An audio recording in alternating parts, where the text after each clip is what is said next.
नमस्कार। आजको कक्षामा तपाईहरुलाई स्वागत गर्दछु।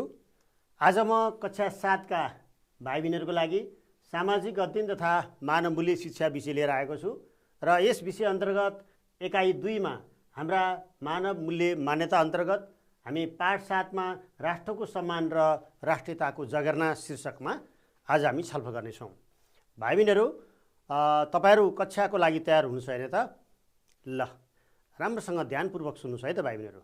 आज तपाईहरुले राष्ट्रको सम्मान भनेको के हो, हामीले राष्ट्रको सम्मान कसरी गर्नुपर्छ अनि राष्ट्रियताको जगेर्ना कसरी गर्न सकिन्छ भन्ने बारेमा तपाईहरुले जानकारी पाउनुहुनेछ।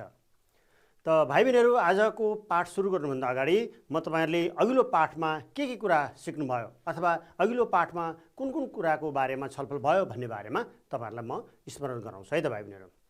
अघिल्लो पाठमा तपाईहरुले हाम्रा पहिरन र परिकार भन्ने शीर्षक अन्तर्गतको पाठको बारेमा तपाईले छलफल गर्नुभएको थियो भाइ बहिनीहरु।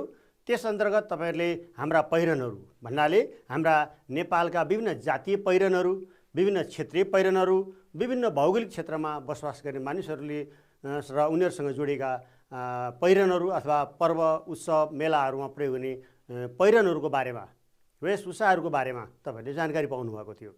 त्यस्तैगरी हाम्रा मौलिक परिकारहरु भनेर हाम्रो देश नेपालका विभिन्न जात, धर्म, क्षेत्र र भूगोलमा रहेका मानिसहरूले खानेकुराहरू, विभिन्न किसिमका परिकारहरूको बारेमा तपाईहरुले थाहा पाउनु भएको थियो अथवा त्यसको बारेमा जानकारी लिनुभएको थियो। अब आज भने म तपाईहरुलाई राष्ट्रको सम्मान र राष्ट्रियताको जगेर्ना विषयमा तपाईहरुलाई जानकारी गराउने छु। भाइ बहिनीहरु, राष्ट्रको सम्मान र राष्ट्रियताको जगेर्ना हो, यो विषय अत्यन्तै महत्त्वपूर्ण विषय हो भाइ बहिनीहरु। हामीले राष्ट्रको सम्मान कसरी गर्नुपर्छ अथवा राष्ट्रको सम्मान भनेको के हो अनि राष्ट्रियताको जगेर्ना कसरी हुन्छ त्यो कुराको बारेमा चाहिँ एकदम विशेष जानकारी राख्नुपर्छ भाइ बहिनीहरु। हामीले यो कुराहरु सिक्नुपर्छ। अब त्यस अन्तर्गत म सबैभन्दा पहिला तपाईहरुलाई एउटा चीज देखाउन चाहन्छु। हेर्नुस् है त भाइ बहिनीहरु, यो के हो भाइ बहिनीहरु? यो नेपालको राष्ट्रिय झण्डा हैन? राष्ट्रिय झण्डा हैन त? यसले हाम्रो नेपालको चिनारी गराउँछ अथवा नेपालको सम्मान अन्तर्गत हामीले राष्ट्रिय झण्डालाई पनि लिने गर्छौं है। यो कुराहरु तपाईले बुझ्नु होला। र त्यस्तैगरी अब म तपाईहरुलाई केही चिन्हहरु देखाउँछु है त भाइ बहिनीहरु। हेर्नुस् त, यो के हो? के भाइ बहिनीहरु भन्नुस् त, यो कुन चरा हो? अवश्य पनि तपाईले थाहा पाइसक्नु भयो होला, यो डाँफे चरा हो। मैले किन तपाईहरुलाई यो डाँफे चराको तस्बिर देखाइरहेको छु त भाइ बहिनीहरु? अन्दाज गर्नुस् त। किन भन्दा यो हाम्रो देश नेपालको राष्ट्रिय चरा हो हैन? राष्ट्रिय चरा हो। त्यसैले यो हाम्रो देश नेपालको पहिचान हो, चिनारी हो। यो पनि हामीले बुझ्नु पर्यो। जसरी राष्ट्रिय झण्डा, राष्ट्रिय चरा, त्यस्तैगरी यो के हो भाइ बहिनीहरु? हेर्नुस् त, यो नेपालको राष्ट्रिय फूल। भाइ बहिनीहरुको गाउँघरतिर पनि पाइन सक्छ हैन त? तपाईहरु पहाडी क्षेत्रतिर, हिमाली क्षेत्रको तल्लो भेगतिर तपाईहरु बसोबास गर्नुहुन्छ भने प्रशस्त मात्रामा यो लाली गुराँस तपाईले देख्नु भएको छ। यो लाली गुराँस हाम्रो राष्ट्रिय फूल हो, यो हाम्रो राष्ट्रिय पहिचान हो हैन? त्यस्तैगरी यो के हो भाइ बहिनीहरु? यो रातो रंग, सिमरिक। यो कलरलाई अथवा यो रंगलाई हामी सिमरिक रंग भन्छौं। यो सिमरिक रंग हाम्रो देश नेपालको राष्ट्रिय रंग हो है। त्यस्तैगरी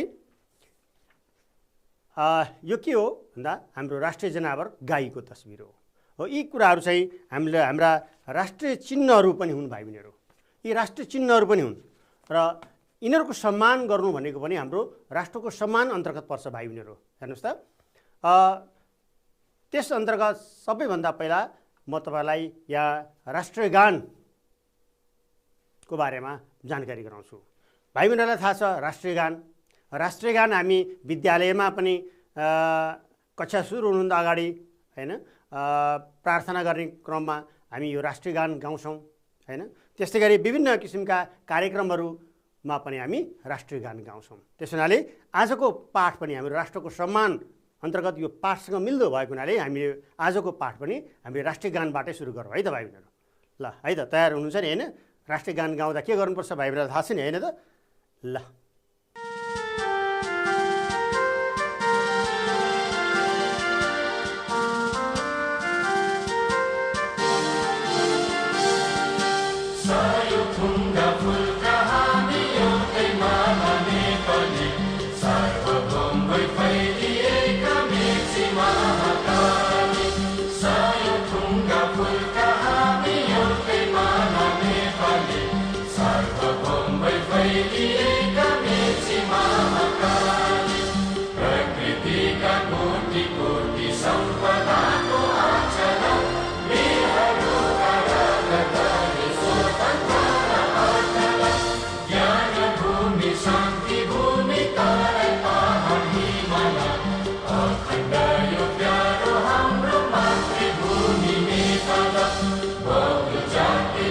भाइ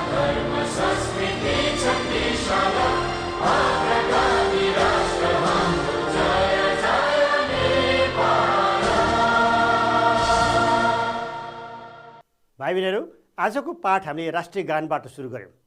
राष्ट्रिय गान भनेको नै एउटा राष्ट्रको सम्मान पनि हो। भाइ बहिनीहरू, भाइ बहिनीहरूले विद्यालयमा कक्षा सुरु हुनुभन्दा अगाडि जुन प्रार्थना हामी गर्छौँ त्यस बेला पनि हामी राष्ट्रिय गान गाउँछौँ।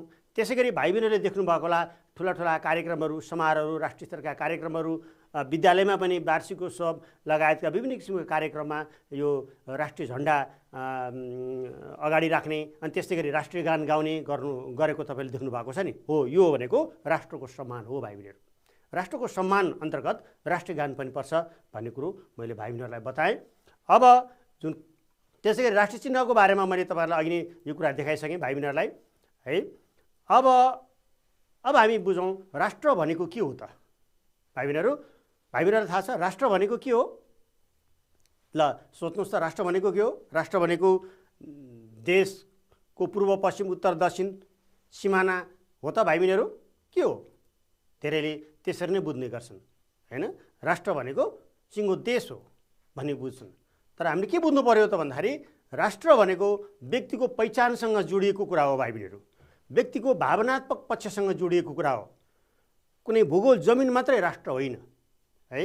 राज्यको रूप राज्य हो, त्यो चाहिँ भूगोल रूप चाहिँ राज्य हो भने राष्ट्र भनेको चाहिँ भावना हो भाइ बहिनीहरू।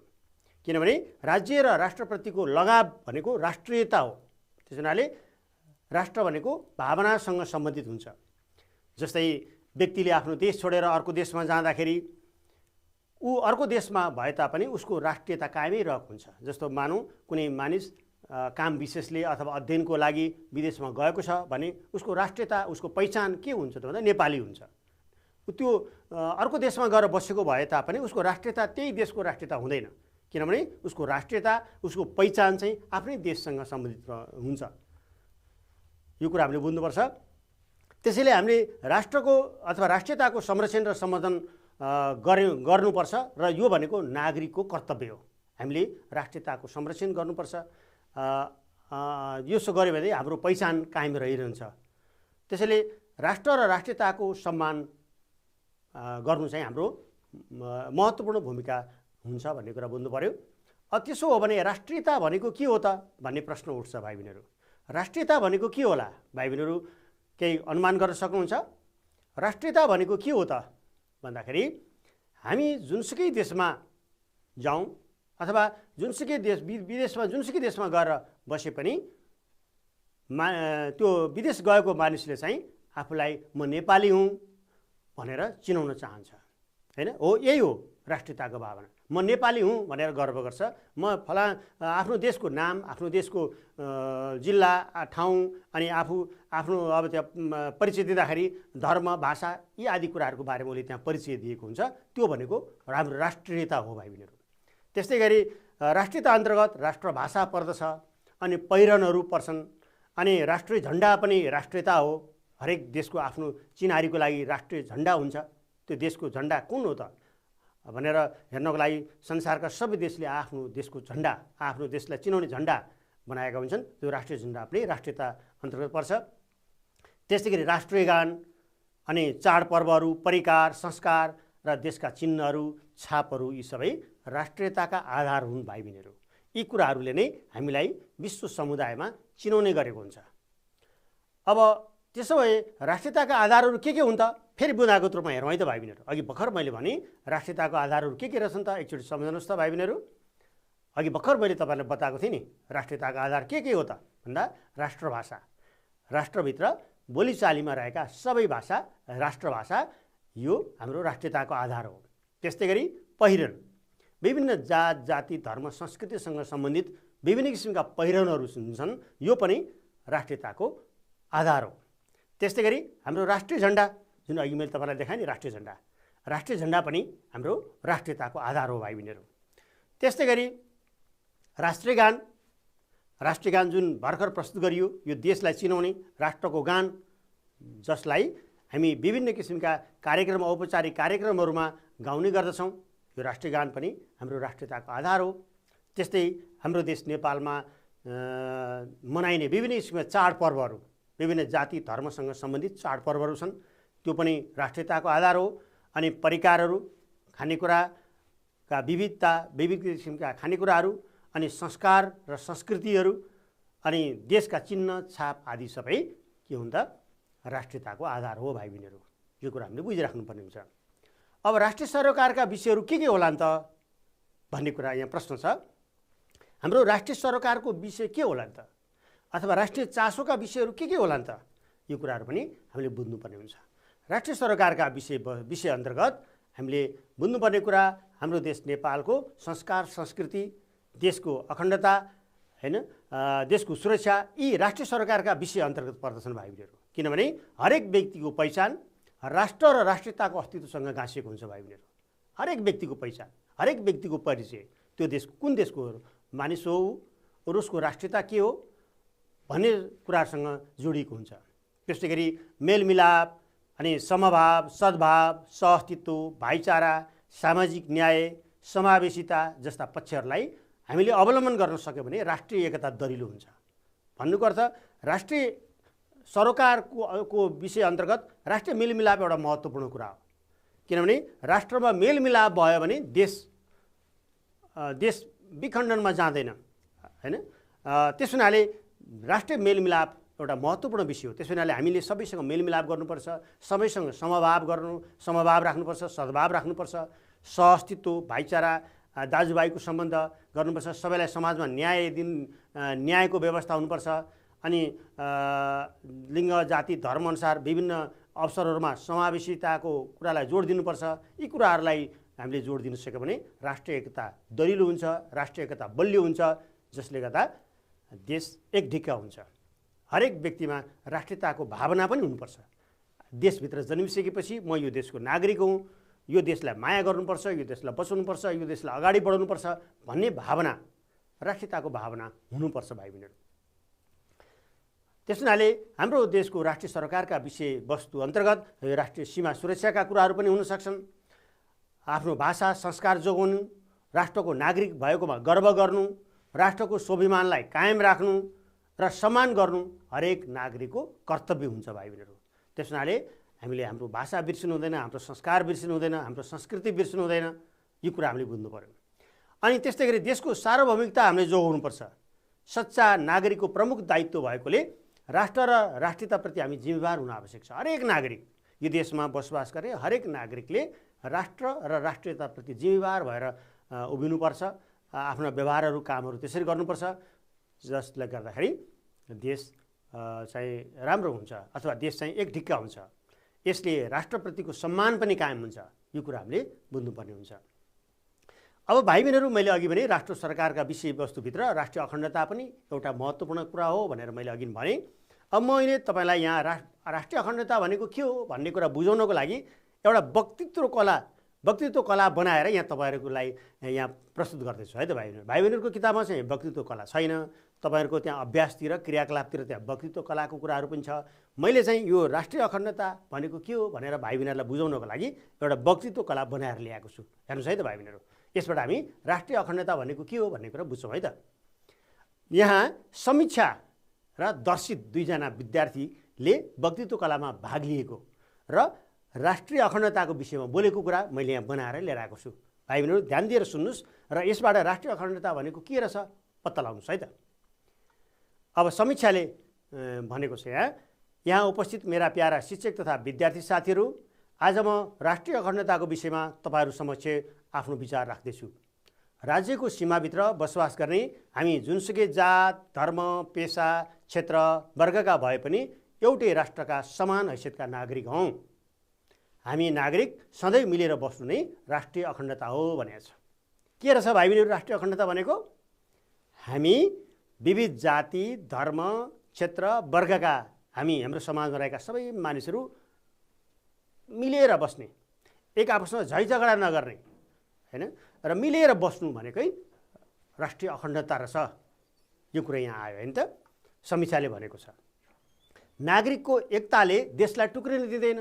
किन यसलाई राष्ट्रिय अखण्डता भनेको भन्दाखेरि मिलेर बस्यो भने, सबै नागरिकहरूको एक मत भयो भने, एक ढिक्का भयो भने, मिलेर बस्यो भने त्यहाँ विवाद आउँदैन। विवाद आएन भने देश टुक्रिन पाउँदैन।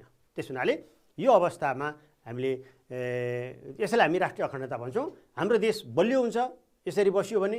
हामीले राष्ट्रिय अखण्डता कायम राख्न सक्छौँ। त्यसैले हामी कहिल्यै पनि विवाद सिर्जना गर्नु हुँदैन। हामीले समाजमा विवाद हुने कामहरू गर्नु हुँदैन। विवाद तथा असहमति उत्पन्न भइहाल्यो भने पनि आपसमा छलफल गरेर त्यसलाई टुङ्गाइहाल्नुपर्छ। यति भन्दै आफ्नो धारणा यही अन्त गर्छु। धन्यवाद। यसबाट तपाईँले समीक्षाको भनाइबाट तपाईँले राष्ट्रिय अखण्डता भनेको के हो भन्ने कुरा बुझ्नुभयो। अब अर्को साथी दर्शितले के भनेका छन् त राष्ट्रिय अखण्डताको बारेमा सुनौ है त भाइ बहिनीहरू। दर्शित भन्छन्, नमस्कार। आजको यस वक्तित्व कला कार्यक्रममा उपस्थित सम्पूर्ण मेरा प्यारा गुरुवर्ग तथा सम्पूर्ण विद्यार्थीहरूमा म राष्ट्रिय अखण्डताको विषयमा आफ्नो धारणा राख्दैछु। राष्ट्रिय अखण्डता भनेको देशलाई सधैँ एक ढिक्का बनाइराख्नु हो। बेला बेलामा राष्ट्रिय एकता विरोधी तत्त्वहरूले जात, धर्म, पेसा, क्षेत्र, संस्कार, अधिकार, अवसर आदिका कुरा उचालेर हामी सोझा नागरिकहरूको बिचको एकता फुटाउने प्रयास गरिरहेका हुन सक्छन्। यस्ता कुराप्रति हामी सधैँ चनाखो भएर बस्नुपर्छ। यस्ता गलत उद्देश्य राख्नेहरूसँग टाढै रहनुपर्छ। कहीँ कतै यस्तो गतिविधि हुन लागेको थाहा भएमा हामीले आफूभन्दा ठुलालाई जानकारी गराउनुपर्छ। के रहेछ त भाइ बहिनीहरू, यहाँ पनि के कुरा भनिएको छ त राष्ट्रिय अखण्डताको भन्दा देशलाई एउटा ढिक्का बनाएर राखिराख्नु।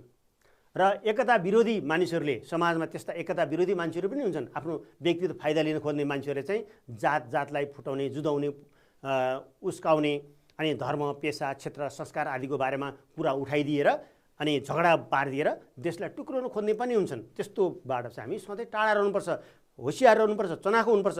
त्यस्ता गतिविधिहरू हुन दिनु हुँदैन। कहीँ कतै भएको थाहा पायो भने, हुन लागेको थाहा पायो भने हामीले आफूभन्दा ठुला मान्छेलाई भन्नुपर्छ। विद्यार्थी भाइ बहिनीहरूले त आफ्नो अभिभावकलाई भन्ने हो, शिक्षकलाई भन्ने हो होइन। अनि त्यस्तो कुराहरू थाहा पायो भने अनि नजिकमा कोही प्रहरीहरू छन् भने उनीहरूलाई पनि जानकारी दियो भने त्यो ठाउँमा त्यो समस्या समाधान हुनसक्छ। त्यसैले यो कुरा हामीले ध्यान दिनु पर्यो। यदि राज्यमा फुट ल्याउने योजना सफल भएमा राज्य वा राष्ट्रको अस्तित्व समाप्त हुनसक्छ। त्यसैले हामीले सबै पक्षका जायज आवाजहरूको सम्बोधन गर्नु पर्यो। सबै पक्षहरूको, कसैलाई पनि तलमाथि गर्नु भएन, अन्याय हुन दिनु भएन। अनि समानता, समावेशिता, सामाजिक न्यायको प्रत्याभूति गराउने कुरामा हामी सचेत रहनुपर्छ। यति भन्दै म आफ्नो छोटो विचार यही अन्त गर्दछु भनेर दर्शितले भनेका छन्। भाइ बहिनीहरू, यसबाट पनि तपाईँले राष्ट्रिय अखण्डता भनेको के हो भन्ने कुरा थप जानकारी पाउनुभयो। के रहेछ त, राष्ट्रलाई एक ढिक्का बनाएर राख्नु, राष्ट्रलाई बलियो बनाउनु, टुक्रिन नदिनु, आपसी वाद विवाद छ, मतभेद छ भने त्यसलाई समाधान गर्नु नै राष्ट्रिय अखण्डता छ होइन त भाइ बहिनीहरू। अवश्य पनि तपाईँहरूले यो कुरा बुझ्नुभयो। अब राष्ट्रिय अखण्डताको आधार के हो त? राष्ट्रिय अखण्डताको मुख्य आधार के हो त भाइ बहिनीहरू? अब यो पनि हेरौँ न। राष्ट्रिय अखण्डताको मुख्य आधार भनेको के हो त भन्दाखेरि सबै पक्षका जायज आवाजहरूको सम्बोधन गर्नु पर्यो। देशमा रहेका, समाजमा रहेका सबै पक्षहरू, विभिन्न जात, धर्म, वर्गका आवाजहरू, सही आवाजहरूको बारेमा सम्बोधन गर्नु पर्यो। सबैमा समान व्यवहार गर्नु पर्यो। अनि समावेशिता भनेको राज्यका विविध क्षेत्रहरूमा सबै महिला, त्यस्तै गरी पुरुष, धर्म, जाति, वर्ग, विभिन्न वर्गका मानिसहरूलाई पनि त्यहाँ अवसर प्रदान गर्नु पर्यो। सामाजिक न्यायको प्रत्याभूति दिलाउनु पर्यो। त्यसो गर्न सक्यो भने राष्ट्रिय अखण्डता बलियो हुन्छ अथवा राष्ट्र एक ढिक्का हुन्छ। अब आयो आत्मसम्मान। भाइ बहिनीहरू, आत्मसम्मान भनेको के होला त? आत्मसम्मान भनेको के हो? आफ्नो सम्मान होइन, अथवा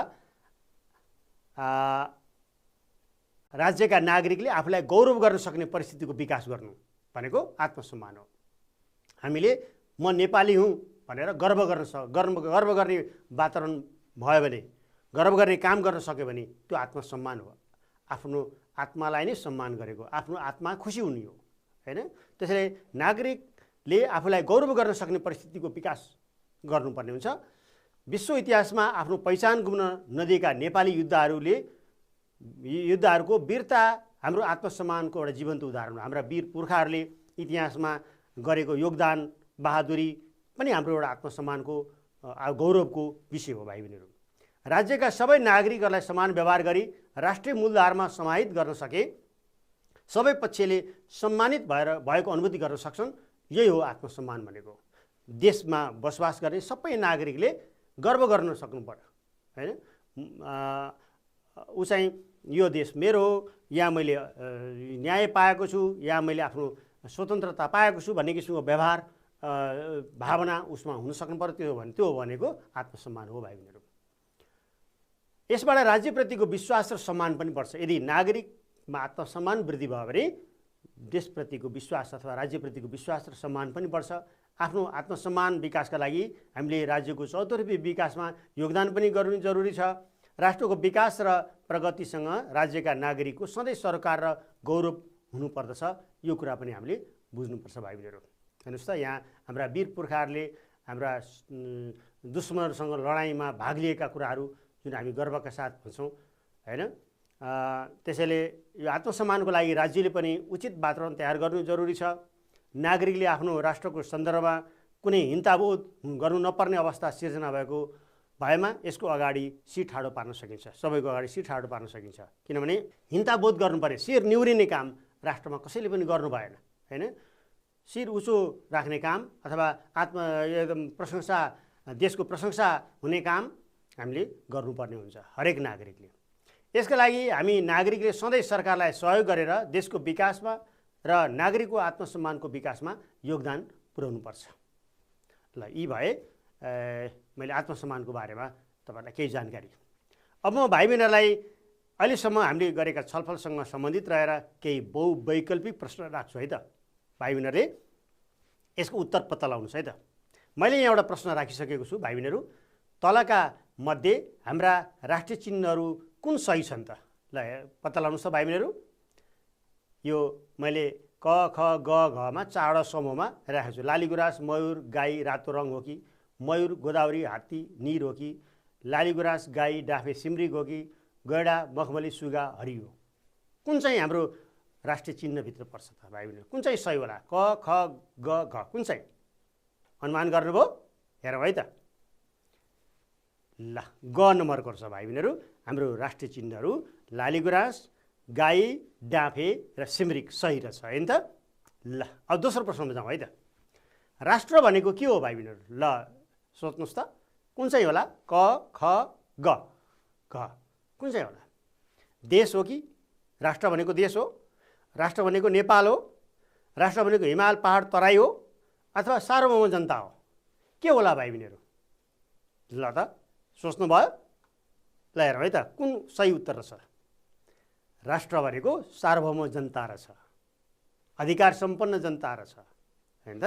ल, यो कुरा भयो। त्यस्तै गरी हाम्रो राष्ट्रियताका आधार तलका मध्ये कुन चाहिँ ठिक हो? हाम्रो राष्ट्रियताको आधार के हो त भाइ बहिनीहरू? हिमाल हो कि? राष्ट्रिय झन्डा हो कि? कृषि हो कि नदी हो? राष्ट्रियताका आधार धेरै छन्, त्यसमध्ये एउटा मात्रै मैले एउटा सही राखेको छु यहाँ है भाइ बहिनीहरू। ल, खोज्नुहोस् त कुन चाहिँ होला? हाम्रो नेपालको राष्ट्रियताको आधार राष्ट्रिय झन्डा हो है। यहाँ दिएका उत्तरहरूमध्ये सही उत्तर। त्यस्तै गरी राष्ट्रिय अखण्डता भन्नाले के बुझ्नुहुन्छ भाइ बहिनीहरू? राष्ट्रिय अखण्डताको बारेमा मैले वक्तित्व कला अन्तर्गत तपाईँहरूलाई बुझाएको थिएँ नि होइन त। के हो त राष्ट्रिय अखण्डता भनेको? देश टुक्रिनु हो कि देश टुक्रिन नदिनु हो? कि विभिन्न जाति हुन् कि विभिन्न धर्म हो? के होला भाइ बहिनीहरू? तपाईँले केही अनुमान गर्नुभयो? ल, हेर्नुहोस् है त, म देखाउँछु के रहेछ सही। अवश्य पनि भाइ बहिनीहरूले पनि यही उत्तर सोध्नु भएको थियो होला। देश टुक्रिन नदिनु भनेको हाम्रो राष्ट्रिय अखण्डता हो। ल, अब आउनुहोस् हामी स्वाभिमान भनेको के हो भन्नेतिर लागौँ। स्वाभिमान भनेको के हो त? भाइ बहिनीहरूलाई म एउटा यहाँ गद्य कविता मार्फत स्वाभिमान के हो बताउँछु है त भाइ बहिनीहरू। भाइ बहिनीहरू किताबमा त्यस्तो कविताहरू छैन, मैले यहाँ बनाएर एउटा गद्य कविता बनाएर ल्याएको छु र भाइ बहिनीहरू यस अन्तर्गत म तपाईँलाई स्वाभिमान भनेको के हो भनेर बताउँछु है त भाइ बहिनीहरू। ल, म कविता पढेर सुनाउँछु है त। आत्मगौरव मेरो स्वाभिमान, आफ्नो शिर नझुकाई आफ्नै परिश्रम र मेहनतमा निरतक्क जिउन सिक्छु, किनकि यो हाम्रो स्वाभिमान हो। हामीले आफूलाई सधैँभरि गौरव गर्न सक्ने स्थितिको विकास गर्नुपर्छ। आफ्नो सिप क्षमता बुद्धिमा बाँच्नुपर्छ, आफ्नै पौरखमा बाँच्नुपर्छ, आफ्नै विवेकको प्रयोग गर्नुपर्छ, अनि मात्र हामी स्वाभिमानी नागरिक बन्न सक्छौँ। भनेपछि के रहेछ त भाइ बहिनीहरू? यति कविताबाट तपाईँले के बुझ्नुभयो? स्वाभिमान भनेको के रहेछ त भन्दा आफ्नै पौरखमा आफ्नै मेहनतमा जिउन सक्ने बन्नु भनेको हाम्रो स्वाभिमान रहेछ है। आफ्नै बुद्धिमा बाँच्ने, आफ्नै पौरखमा बाँच्नु भनेको स्वाभिमान हो। त्यस्तै अरू थप कविता। संस्कार र संस्कृति परम्परा मूल्य मान्यता एवं ऐतिहासिक र प्राकृतिक सम्पदाप्रति गर्व गर्नुपर्छ, पुर्खाहरूको सम्मान गर्दै आफ्नो दायित्व पुरा गर्नुपर्छ, बाह्य हस्तक्षेपको सामूहिक प्रतिवाद गर्नुपर्छ, राष्ट्रिय एकता कायम गर्न क्रियाशील हुनुपर्छ, राष्ट्रले पनि नागरिकको बहुपक्षीय विकास र सम्भावनाको खोजी गर्नुपर्छ। के रहेछ त भन्दा स्वाभिमान भनेको हामीले हाम्रो संस्कार, संस्कृति, परम्परा, मूल्य, मान्यता, ऐतिहासिक कुरा, प्राकृतिक सम्पदा जे छ त्यसमा चाहिँ गर्व गर्नुपर्छ हैन। त्यसमा चाहिँ गर्व गर्नुपर्छ, त्यसको संरक्षण गर्नुपर्छ। हामीले हाम्रा पुर्खाहरूले गरेको योगदान, उहाँहरूको वीरताको पनि सम्मान गर्नुपर्छ। अनि आफ्नो देशप्रति बाह्य हस्तक्षेप हुन थाल्यो भने सबै मिलेर त्यसको सामूहिक प्रतिवाद गर्नुपर्छ, जसरी हाम्रा पुर्खाहरूले गरेका थिए। अनि हामीले राष्ट्रिय एकता कायम गर्नको लागि हामी सधैँ क्रियाशील हुनुपर्छ र देशको बहुपक्षीय विकासको लागि सम्भावनाको खोजीहरू गर्नुपर्छ। यो स्वाभिमान र सहभागिताहरू। अब संवाद अन्तर्गत सार्वभौमिकता भनेको के हो भन्ने कुरा म बुझाउँदैछु है त भाइ बहिनीहरू। संवाद भनेको कुराकानी, के दुईजनाको कुराकानी, दुईजनाको यहाँ कुराकानीबाट सार्वभौमिकता भनेको के हो भन्ने कुरा म तपाईँहरूलाई बताउँदैछु है त। के होला भाइ बहिनीहरू सार्वभौमिकता भने के होला त? ल, यहाँ राजीव र परिणाको दुईजनाको बिचमा कुराकानी भएको छ र त्यही कुराकानीको आधारमा हामी सार्वभौमिकता भनेको के रहेछ भन्ने कुरा बुझौँ है त। राजीवले भन्छन्, परिणा सार्वभौमिकता भनेको के हो तिमीलाई थाहा छ? परिणा, तिमी हिजो विद्यालय आएका थिएनौ क्या अरे? होइन राजीव, हो म हिजो आएको थिइनँ, त्यही भएर सोधेको। परिणा, ल सुन है म भन्छु, सार्वभौमिकता भनेको राज्यको स्वतन्त्र हैसियत हो। के हो त? सार्वभौमिकता भनेको राज्यको स्वतन्त्र हैसियत हो।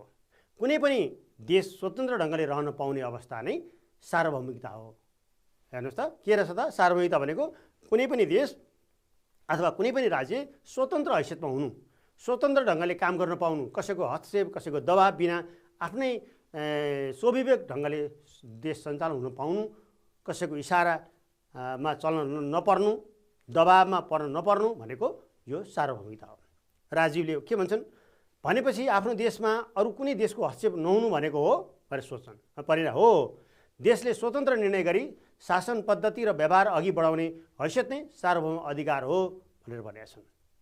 त्यस्तै राजीवले भन्छन्, बेलायतले भारतमा उपनिवेश कायम गरेको अवस्थामा भारत छुट्टै राष्ट्र भए पनि उसले आफ्नो अनुकूल स्वतन्त्र भएर कुनै पनि निर्णय गर्ने अधिकार राख्दैन थियो। त्यति बेला भारत सार्वभौम थिएन, तर पनि भारत छुट्टै राष्ट्र थियो, होइन त परिणा? परिणाले, हो तिमीले अहिले राम्रोसँग बुझ्यौ राजीव, अरूबाट उपनिवेश बन्नु सार्वभौमिकताको पहिचान गुमाउनु हो। भाइ बहिनीहरूलाई थाहा छ कुनै बेला हाम्रो छिमेकी देश भारत बेलायतको अधीनमा थियो। भारतले आफ्नो इच्छाअनुसार चाहिँ आफ्नो देश चलाउन पाएको थिएन। बेलायतीहरूले भनेअनुसार उनीहरूको दबाबमा देश चलिरहेको थियो। त्यति बेला भारत देश छुट्टै देश भए पनि उसको सार्वभौमिकता चाहिँ हरण भएको थियो अथवा सार्वभौमिकता चाहिँ बेलायतले कब्जामा लिएको थियो। हो यस्तो हुन्छ। राजीव, यस्तो भएमा राज्यको इज्जत र स्वतन्त्रता कायम हुन सक्दैन नि, होइन? परिणा, हो त्यसैले राज्यको पूर्ण स्वतन्त्रतालाई सार्वभौमिकता भनेर बुझ्नुपर्छ। त्यसो भए हाम्रो देश त सार्वभौमिकता भएको देश हो नि, होइन त? परिणा, हो तिमीले ठिक भन्यौ। हामीलाई हिजो सरले भन्नुभएको हाम्रो देश नेपाल इतिहासदेखि हालसम्म आफ्नो सार्वभौमिकताको रक्षा गर्न सफल र सक्षम राष्ट्र हो रे।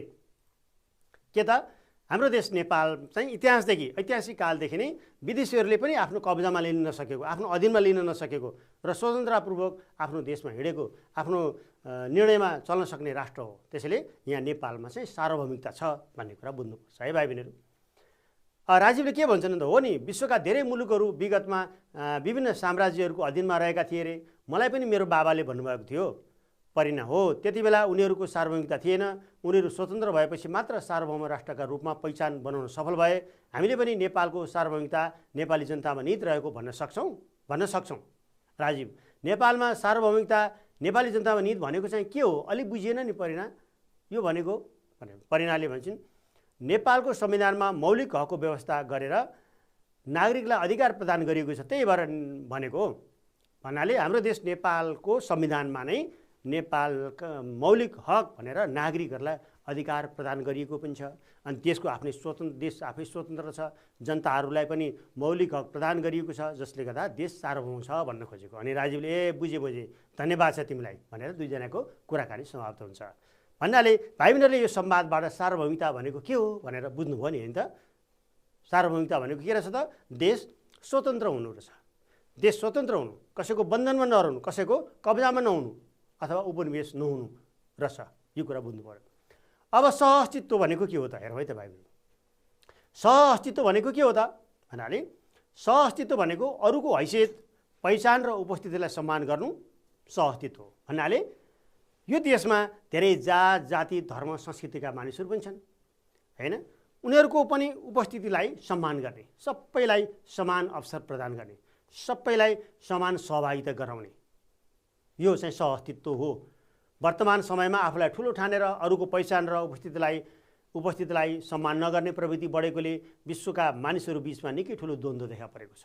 संसारमा मै ठुलो, हामी ठुलो, हाम्रो जाति ठुलो, हाम्रो भाषा ठुलो, हाम्रो धर्म ठुलो भन्ने किसिमको घमण्डले गर्दा अहिले संसारमा द्वन्द्व बढेको छ, झैझगडा बढेको छ, मनमुटाव भइरहेको छ। भाइ बहिनीहरू, यस्तो होइन, देशभित्र अथवा देश बाहिर सबैलाई हामीले चाहिँ उनीहरूको उपस्थितिलाई, उनीहरूको पहिचानलाई सम्मान गर्नु जान्नुपर्छ, त्यो सम्मान गर्न सिक्नुपर्छ।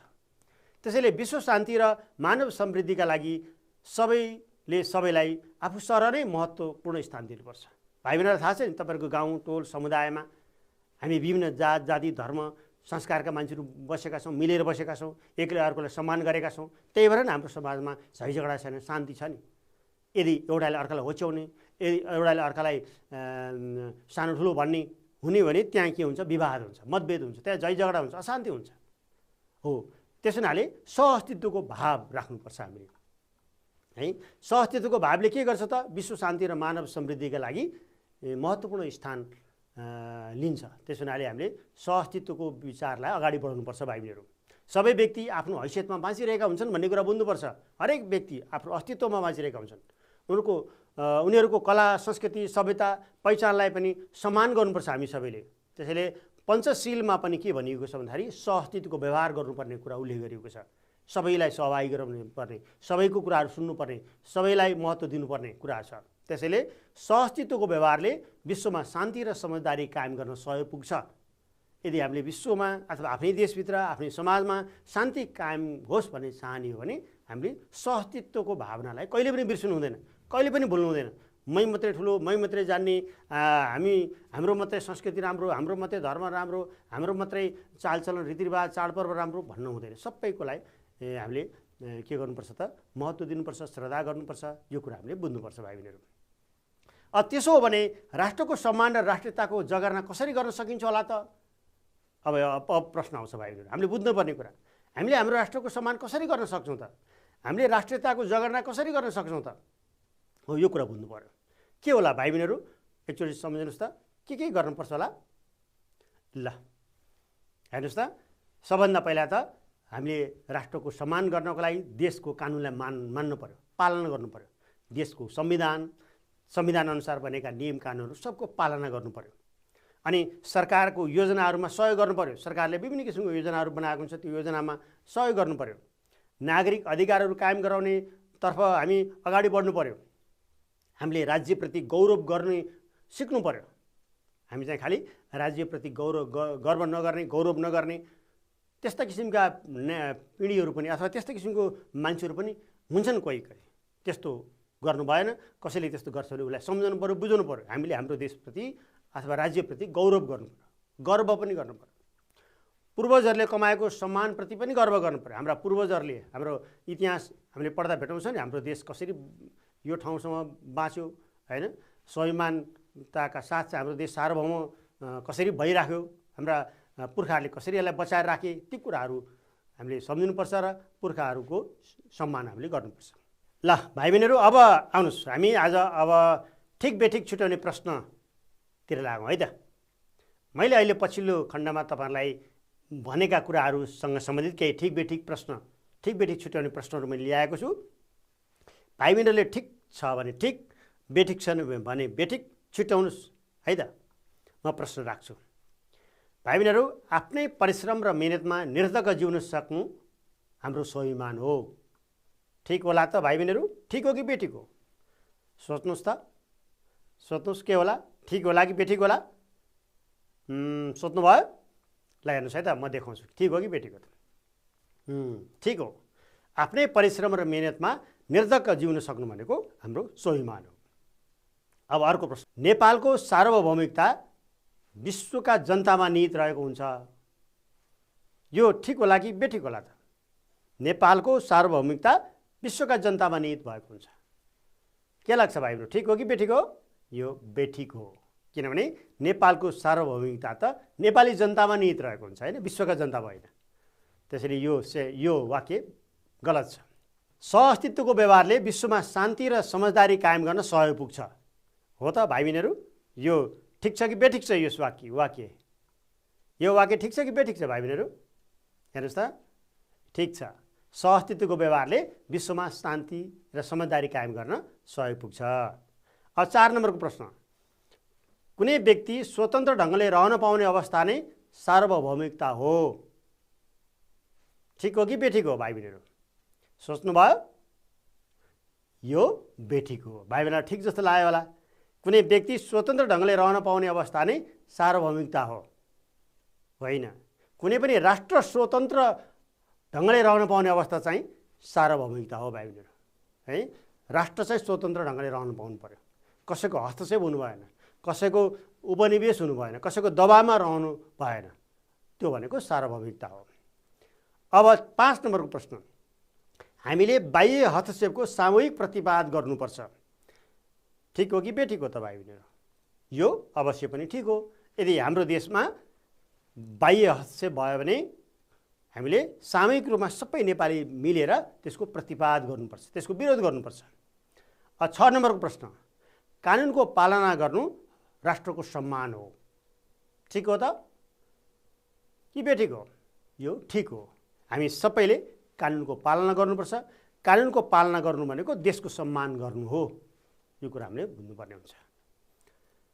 ल त भाइ बहिनीहरू, आजको पाठमा मैले तपाईँलाई राष्ट्रको सम्मान र राष्ट्रियताको जगेर्नाको सम्बन्धमा धेरै कुराहरूको बारेमा जानकारी गराएँ।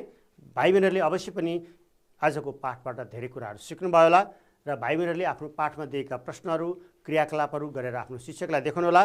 ल त भाइ बहिनीहरू, आजको कक्षा यहीँ अन्त गर्छु। अर्को कक्षामा फेरि भेटौँला। हवस् त, नमस्कार।